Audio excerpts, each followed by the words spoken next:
Susie Spikol grew up in a big city, Brooklyn to be exact, so there was never much chance to see wildlife. Now, she teaches about conservation and the natural world. Today we're going to take a little hike with her with some very interesting students.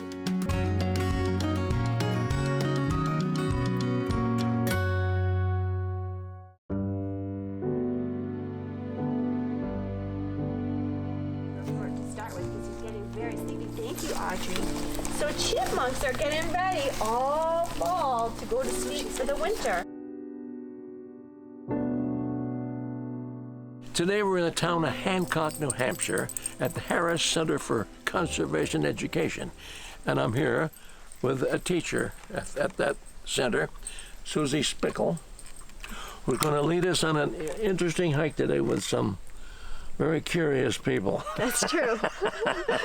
We're going to have a babies in backpacks and toddler and tow hike. So it's going to be parents and maybe grandparents with some babies in front packs or backpacks, and then little toddlers with little legs, and a lot of curiosity. So we're going to head out and see what we can see. Beautiful. How far are we going to walk? Not that far, because they have tiny legs. Okay. Yeah, so I guess we should, they're getting here, so we probably ought to go say hello, right? Yes. Okay, good.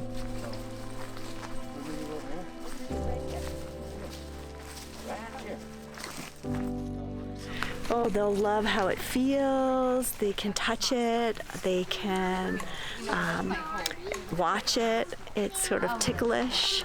It's a perfect kid animal. It's a woolly bear. It's even got a kid's name. Can you come see? Did you guys see this? It's a little woolly bear caterpillar. You can touch it if you want. Gentle. It's really soft.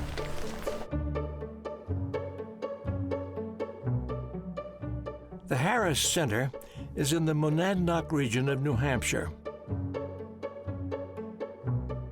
The building and trails sit right astride the King's Highway in Hancock. That's where you'll find Susie with students of all ages. Wow, it's such a good job. Now, you might get the impression Susie's good with kids. That's because she draws from the memories of her own childhood. Mama, You want to hold it in your hand? no, Mama. You want your mama too? Your mama will. She's great. You are from Brooklyn, That's right. which is not without some trees. A tree grows in Brooklyn. A tree grows in Brooklyn. Lots of trees grow in Brooklyn. I found them all. they do. I love them all. Yeah, but you're a big city. I mean, you went everywhere by either subway or bus or cab. Lots of subway, lots of biking.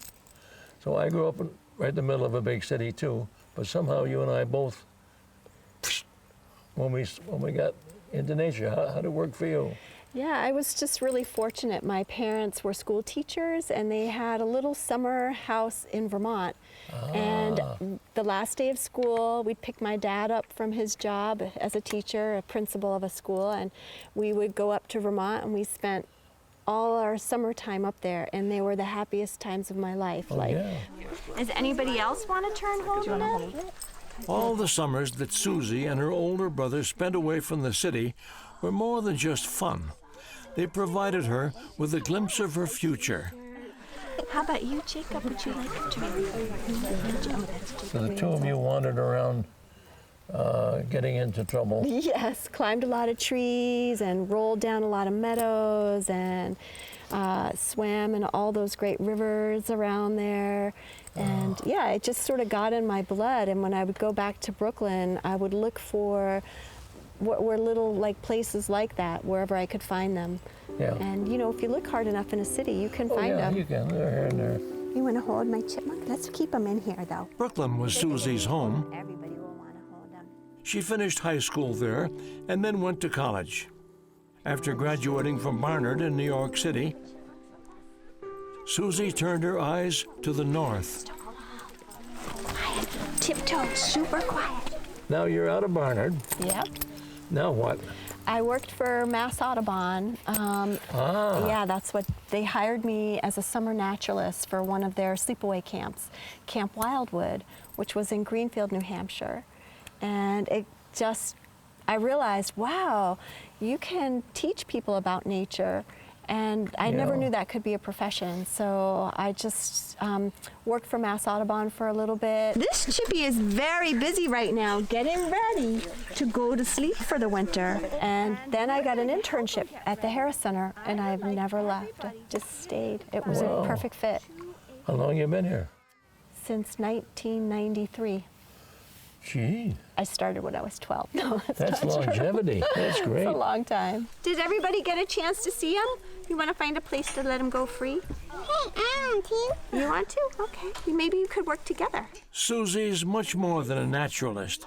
She's a teacher who embraces the mission of the Harris Center: conservation, stewardship, and promoting respect for the natural world. She's one of the most important parts of it. She's in the education department. 2 of them. And we're going to put them right here. Eleanor Briggs is quite familiar with the Harris Center. This beautiful region. She founded it. Eleanor, like Susie, grew up in the city on Long Island. Her grandparents owned this property and spent time here when they wanted to escape Boston. My grandmother and grandfather built it in 1928, which was originally a white elephant, and my father sold everything to a developer, and I bought it back. And decided that the best thing we could do with it was the Harris Center. Yeah. Because people who are born here don't usually really understand how special this place is.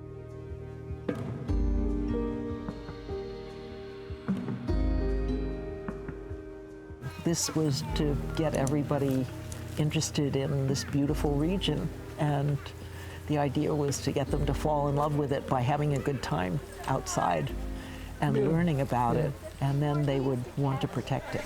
Oh, they're over there. What could have been a development became a nonprofit in 1970. There are miles of trails that take people away from the center into the woods and nearby hills.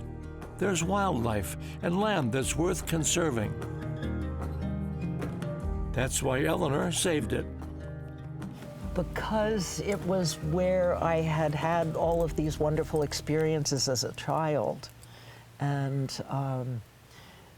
I knew how special it was. I'd also grown up in Long Island, and a beautiful, beautiful place that was only 41 miles from New York City, so it got paved over, and I watched it go from a wonderful, magical place to a place where many, many, many, many people could live.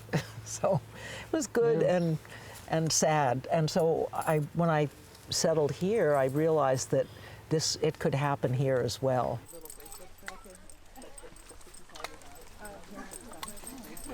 Today, Susie opens the classroom to area toddlers and their parents. So I have here a card I'm going to give each of you, and you're going to try and find a color that will match it.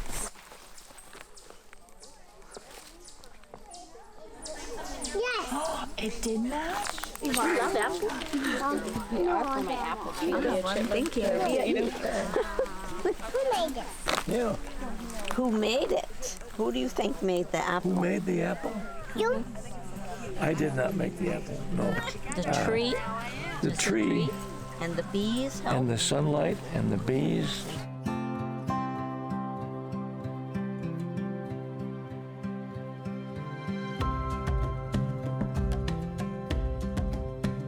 Oh, there's a chipmunk case. Yeah, we found one. She's only just a little over 2.5, so she's been very isolated. We're outdoors people, so we've always, been able to get outdoors with her, but she needs to see people too.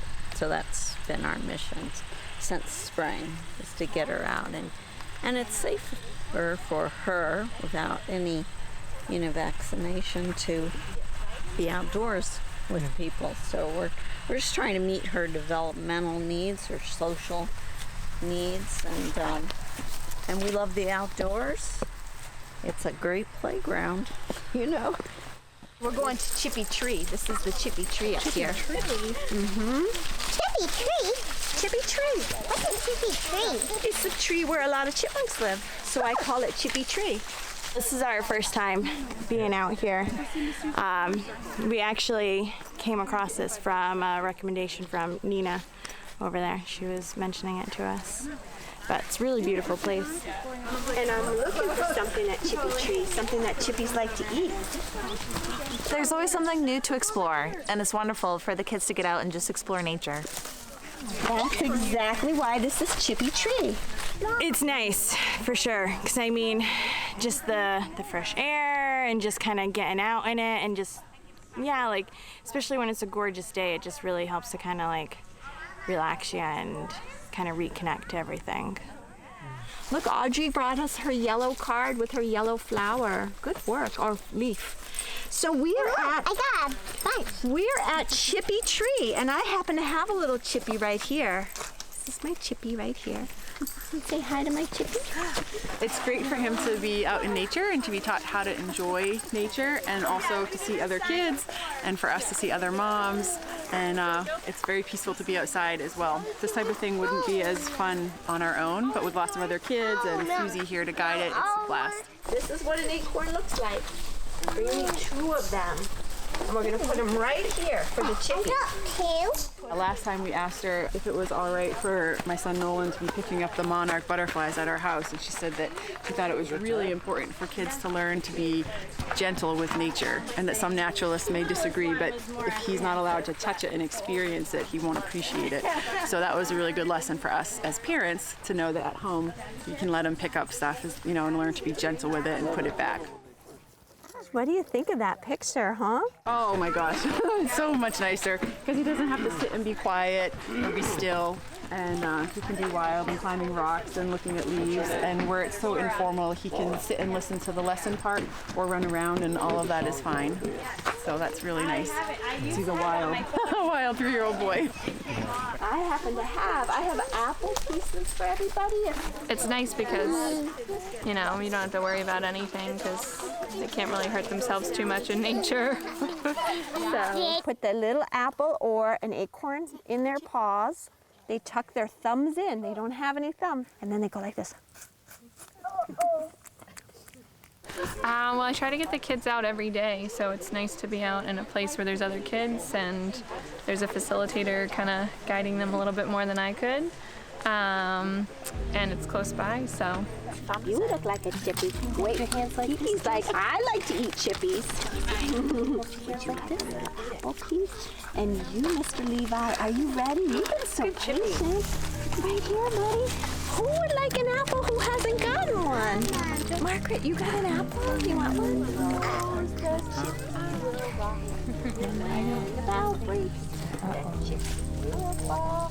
Now, I watched you operate this morning. You're good. Thank you. You got a bunch of kids. They don't know each other. They don't know you. All they know is Mama, who's right behind them.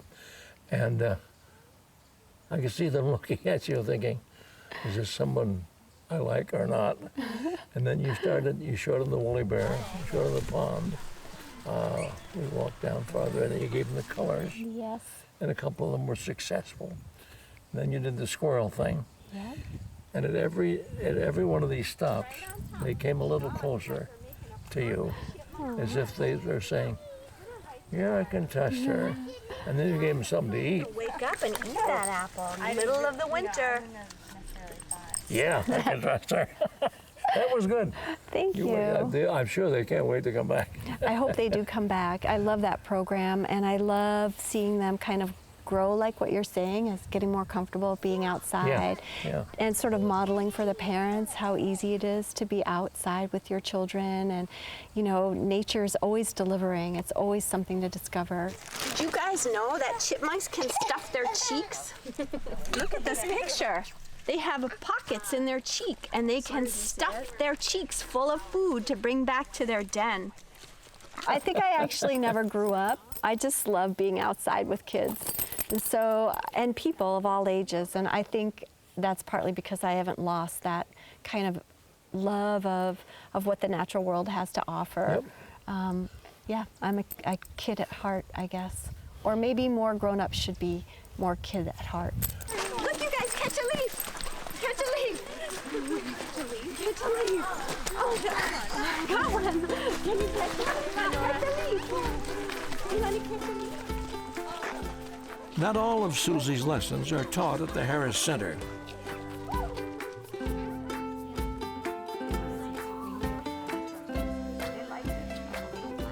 She takes the show on the road to a nearby third-grade classroom.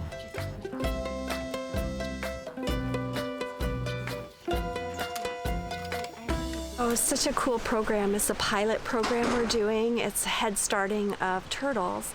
So a couple of years ago, I read an article about a program out of Massachusetts that had school kids helping endangered turtles by raising them when they were just hatched and then re-releasing them into the wild. And I thought, that's so cool. I wish New Hampshire could do that. And Adam, you're going to come over to the table over here. And Savannah and Cody. Susie partnered with New Hampshire Fish and Game and got the turtle program into 5 area schools. He's got a little black dog. He's got the same, notice we talked about the scoots on top. The painted turtles hatch in nearby wetlands, and the students raise them. They care for them all winter long and release them in the spring. My favorite classroom turtle is Penny because she has a lighter shell, and we can tell her apart very, very easily. I love this program because it gives kids a chance to have a real hands-on experience with an animal in a positive way, giving them a chance to feel like they're doing something. Our world is full of so many kind of sad stories for kids about the environment. For them to feel like they're making a difference and doing something helpful, I think it's really inspiring. It inspires me, and the kids love the turtles. What's not to love about a baby turtle? My favorite turtle are the endangered turtles because they will not be alive for much longer, so I would like to keep them safe. So what you're going to do is you're going to hold the turtle. Students are caretakers. We've got 2.6. They measure the turtles and weigh them. That's math. They read about what reptiles eat and learn about the challenges they face. That's natural science. And we really are hoping that kids are going to kind of get it in their heart that they can be helping and conserving wildlife and being a positive influence on it, hands-on. And of course, Susie gets the students outside. We're also studying birds in this class, so we're looking at kind of the relationship between birds and turtles and the types of habitat they need. So we'll be spending a lot of time outside this winter doing winter birding, and then in the spring we'll do spring birding, and then also looking for turtles. We'll do an amphibian and reptile survey, sort of where we walk up the Bruce Eads area and look for different amphibians and reptiles. So lots of outside time, lots of field work. Right here. As these students move through elementary into high school, some might lose interest in nature and science. We'll have a turtle diagram. Susie spends time with them. She created the program called Lab Girls and wants everyone to stay connected. Lab Girls is a program that comes right from my heart. All the kind of research shows that at middle school, girls kind of go underground with their interest in science. They kind of drop out. Not all girls, but lots of girls. For some reason, it's not perceived as something that, you know, culturally that they do or whatever. So this is a program that's really about encouraging them not to go underground, to keep it, keep being interested, keep developing kind of curiosity, and we bring in a lot of role models of adult women in professions. And they come and talk to the girls, and I think it helps the girls kind of see themselves. They can imagine, oh, she's a paleontologist. I could be a paleontologist. It's really focused on natural sciences. And even if they don't become a scientist, I think that it maybe can help them in their heart feel like they can be interested in science and excited about the natural world. Oh, I just found a big grasshopper. And we're very fortunate in this part of the woods to have all of the high schools have natural areas all around them, so they can go out of the class without being bused somewhere and study the local wetlands or the woods, the tracks. And Susie is incredibly inspiring in all of that. I got one. You guys want to come see my grasshopper? It might jump on you, but it won't hurt you. Get ready. So, you know, if you live in a city and having grown up in Brooklyn, there are so many opportunities. But if you live here very rurally, the opportunities aren't as many and it's harder to have access. So I'm really interested in bringing more opportunities for rural girls and kids of all types in rural situations. Look, Eleanor caught the grasshopper and it likes her finger. This is an insect right here. Kids love just about anything with a screen. Some people might see that as a distraction, and maybe they're right. Susie realizes that technology is here to stay. So, why not make the most of it? How you can use your phone or your device to help you understand the natural world. There's lots of great apps out bird there. songs. Bird songs, Thank you. iNaturalist, Seek. I mean, there's such great tools. So, I mean, I'm a big fan of not having my device with me, but I also see that it's a great tool for kids to kind of, if they're comfortable with this world, how can you bring this world into the outside world and hook them that way? All right, let's keep going. We'll go this way. I think the natural world, if you're looking for excitement, if you're looking for drama, if you're looking for mystery, if you're looking for kind of a wild adventure, I mean, why would you look on your phone? You could just look around you. It's happening all around you all the time.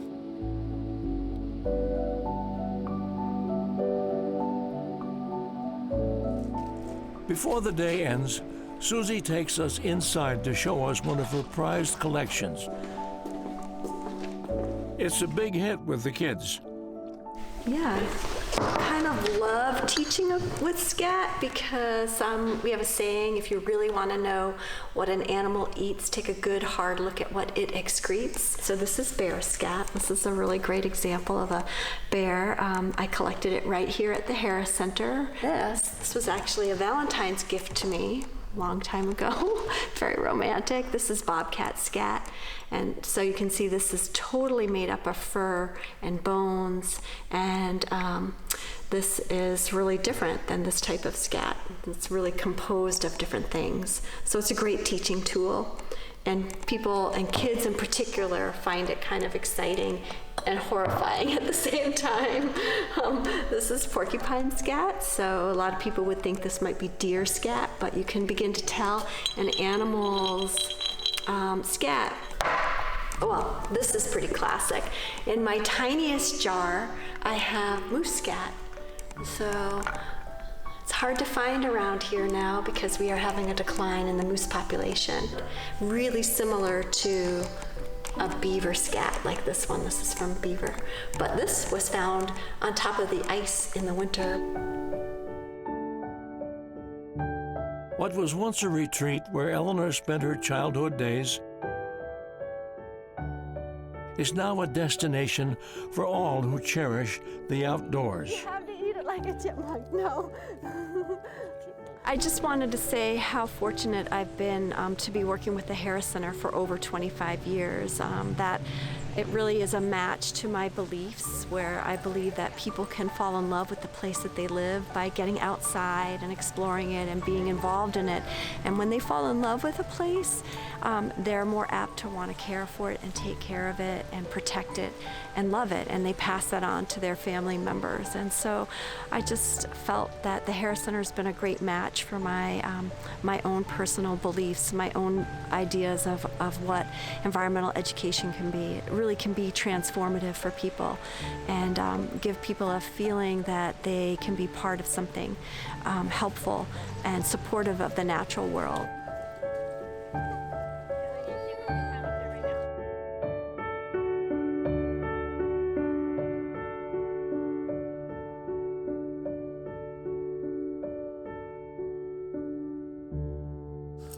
Well, we have sent the kitties and their mummies home. That's right.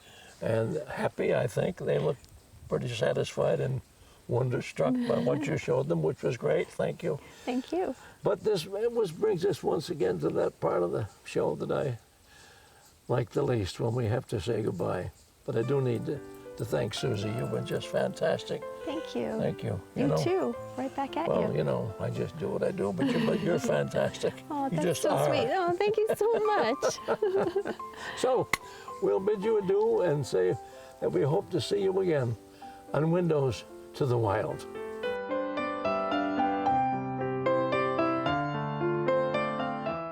Support for the production of Windows to the Wild is provided by the Alice J. Reen Charitable Trust, the Fuller Foundation, the Gilbert Verney Foundation, Bailey Charitable Foundation, the McAninch Foundation, and viewers like you. Thank you. Everybody want to try talking chipmunk one more time? Get your fingers together. Ready? Good job. Very good. You moms are good chipmunk talkers. It's a new way of talking. Thanks so much for coming today. I hope you had a great time. And I hope you keep looking at all the nature around you and all the colors and all the animals that you can find. Keep being a good explorer.